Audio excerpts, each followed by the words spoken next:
What's going on, everyone? Welcome back to another exciting episode of Attack Productions. Today I bankrupt you once again by Jake, Jimmy, and maybe Nick. We'll see if he talks. What's going on, y'all? Nick isn't actually here. Exactly. As you can tell by the thumbnail, yada yada. We're talking about the bands, just kind of give our little 2 cents on it. Damn, that boy thirsty. Damn, that boy thirsty. Holy shit. I didn't think it would be that distracting. Thought it would be mildly distracting, maybe a nice visual gag, but yeah, we're talking about the band today. We're gonna go over it real quick, just kind of give it our thoughts and inputs, and should things have been brought back or banned? Let's find out. The first card I just want to kind of go over. I feel like everyone was calling for it to be hit. It's the most generically good blue leader we've had in a very long time, and Crimson Warrior finally got hit. I'm upset about it. But I feel like now every blue player might just pivot back to Gamma and just be Gamma only in the format. I might be wrong.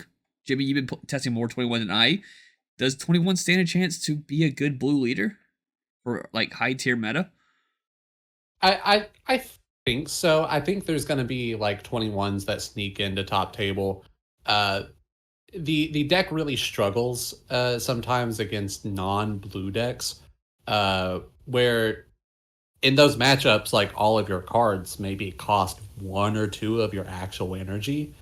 But in a lot of matchups, you're going to be paying quite a bit for cards, even though they are powerful. This isn't a 21 video.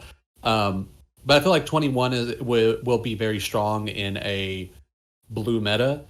And with this list, it looks like we're going to be pushed out of a blue meta, maybe towards yellow, just by like everything that we've seen. I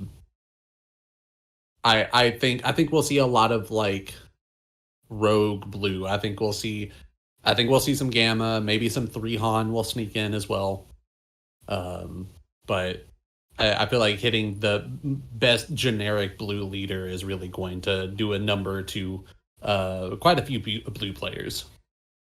I think that it's going to spread the blue players over the format between people that liked being able to play the more mid-range game and then people that want to go for a more control-y style. I think Blue Beerus is there for you still, pretty much unaffected by this list.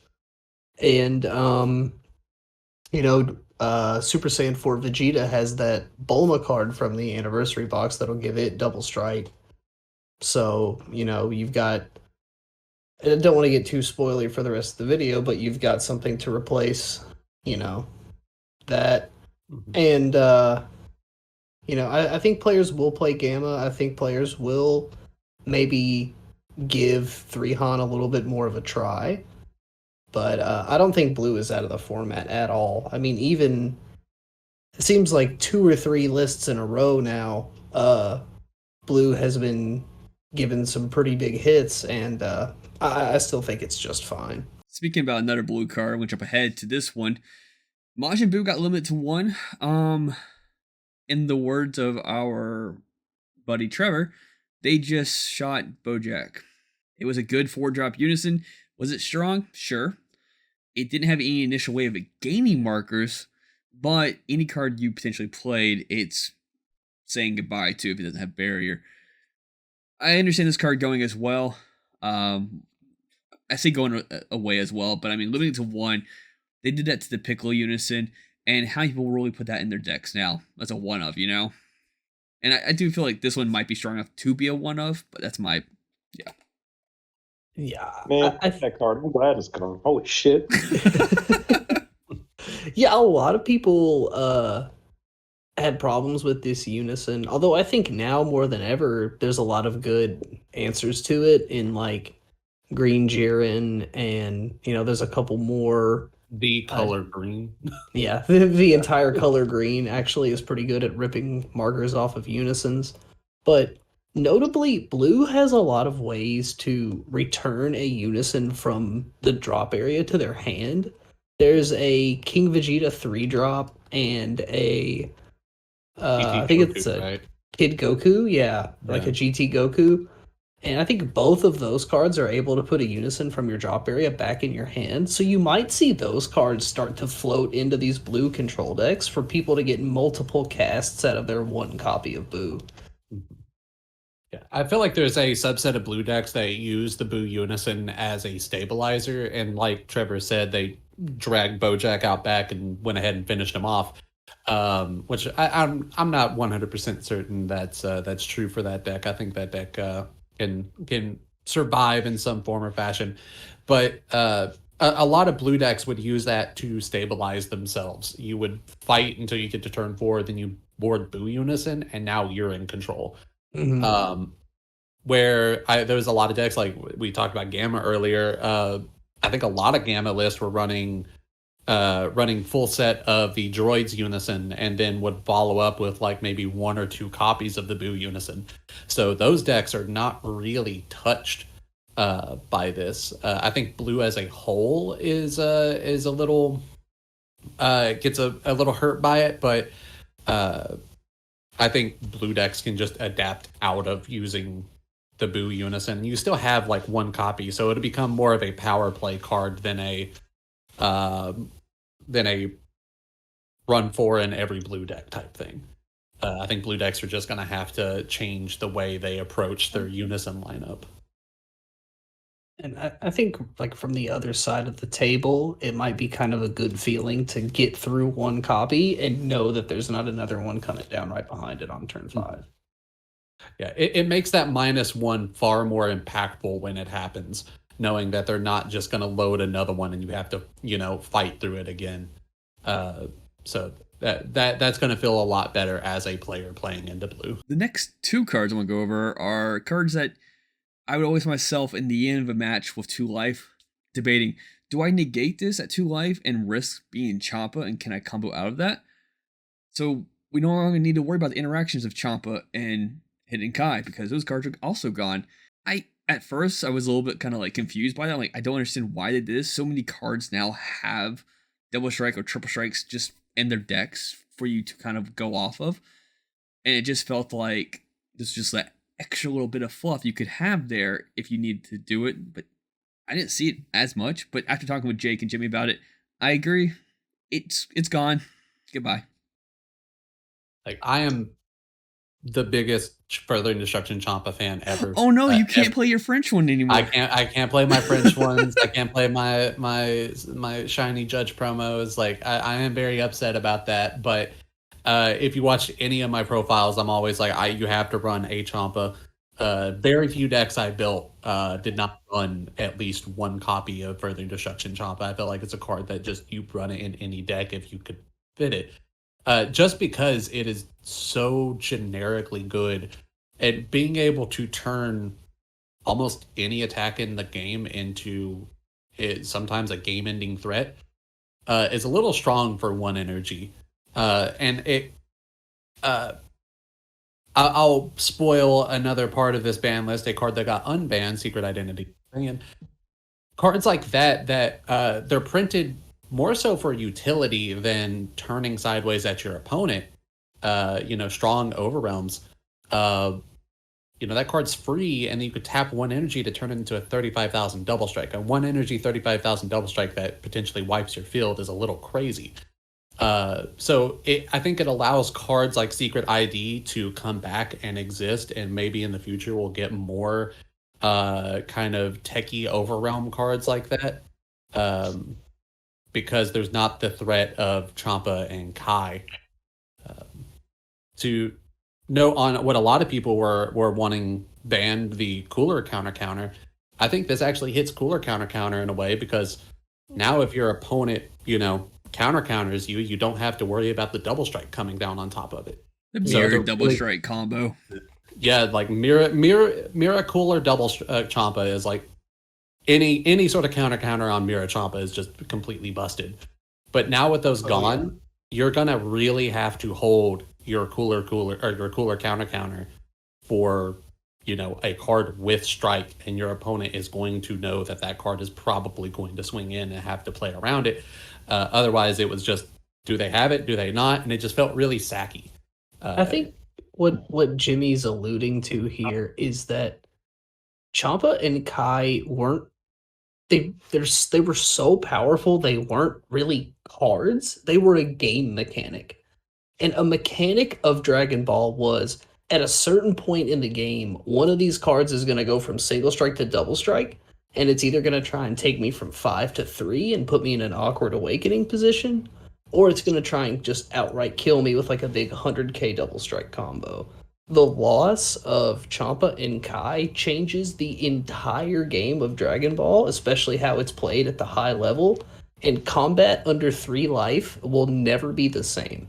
It's actually got me pretty excited to try a lot of new cards and, bombs and things that have double strike or triple strike natively. Because without that ability to cast Supreme Kai or Champa on something, like, you have to build your deck in a different way. Like, this band changes the way the game Dragon Ball is played, and I hope it's for the better. I think it's for the better, but it could result in combat ending up being kind of stale. And I think part of them taking Secret ID off the list, to wrap back around into what Jimmy was saying, it's almost like they're saying, hey, we're going to ban these, but don't worry, we can take them off whenever we want. And if combat gets stale, we will bring these right back. Like they mentioned, Mask ID, back from the grave. Choosing cards, your opponent's battle cards, up to energy cost 2 was really good for clearing out a lot of lower cards, or sniping 2 1-drops, or just getting rid of a bunch of tokens that happen to exist. But I feel like the shift to Broly kind of fixed the blocker negate situation we had going on. But I feel like this might be a good sideboard card to switch them out depending on what you're playing against. Yeah. Yeah, it's really a give or take. Like, it just depends on the scenario. Because, granted, you have 5k plus more combo power with Broly, but you do have a 5k combo with the Secret ID. So it's just kind of, it's very matchup dependent on what you're trying to do. And I like the utility of both now that you have the options for both. So do I need more of a board presence? Am I worried about tokens? Do I need to push for game more damage more? Do I need to defend myself? So it's really, it just widens the range of deck building ideas, which I think is a good idea. Yeah, it's almost starting to feel like the set 3, set 4, where black cards were kind of just meant to be support for your other decks, and every deck was going to run an Overrealm just because it was free, not because they were playing black as a color. So I think having a big wide range of utility cards to be able to throw in it is super, super nice. Go on, I'm sorry. I was going to say, I think another thing, kind of like Nick kind of touched on it a second ago, is that Secret ID can be used defensively to target a board of small guys and warp a large amount of small guys, and then attack into a big guy and combo up and try and kill it. Where Broly, you're really just going to get the target removal and the swing, which, you can kind of two-piece a couple of battle cards that way. But I think having the choice and knowing which Overrealm is better in your deck is going to be a important thing going forward. Because with Kai and Champa gone, the format kind of slows down altogether. And I'm starting to think about including things like Scientist Fu again. Play it in the mid-game and draw 2 cards and have a big double strike swing, which you don't have easy access to anymore. So overall, good band, guys. I think it's excellent. I hate to see Crimson go. I usually don't like seeing any card banned, but at this point, it's what are they going to do to get people to stop playing the deck? I hate seeing one of my favorite cards banned, but I think for the health of the game, this is a fantastic list. I'm glad they didn't go too overboard with it, because I think the format that we're going into is going to be very interesting. I think yellow is going to be super strong still. I mean, we got Majin Vegeta, and Trunks Vegeta is still just as good as the day it come out, even better now. So I think this is a fantastic list. I'm glad that it didn't ban everything, but also I'm glad that we got a list. Yeah, I think the reason, like, the biggest, like, with the Crimson is, like Jimmy said, like, we get to explore now more. We're not just falling back in old habits. I know most high competitive levels of gameplay, they're going to be still playing that really good stuff just because they want to win. But it really opens the format up to try new things, and I think we're in a healthy point in the game where nothing is just absolutely dead. Like there is a ton of viability in the game. You just have to actually play the decks and explore it. So I think having the wider range of options now just really helps with the deck building process and really helps with players just find what they actually like and want to play. I think that for good or for bad, this is the most impactful band list that they have ever made. I'm really excited to play in this format. I think everybody is now that things have been shaken up so much in the past couple of lists. And I think that Bandai is in the future going to be looking at taking cards off or limiting cards more, which I think is something that, as the game evolves, will be necessary. And I'm really glad to see they're doing that. So great job on this one, Bandai. With that being said, there were two cards that were rotted, but pretty much they were just fixing the way they were intended to instead of being confusing or tried to be broken by any means. So check those out if you haven't seen those. Those aren't really affecting the ban or limit list. With that being said, take your opportunity and keep in mind, just buttons stuff there. Bye.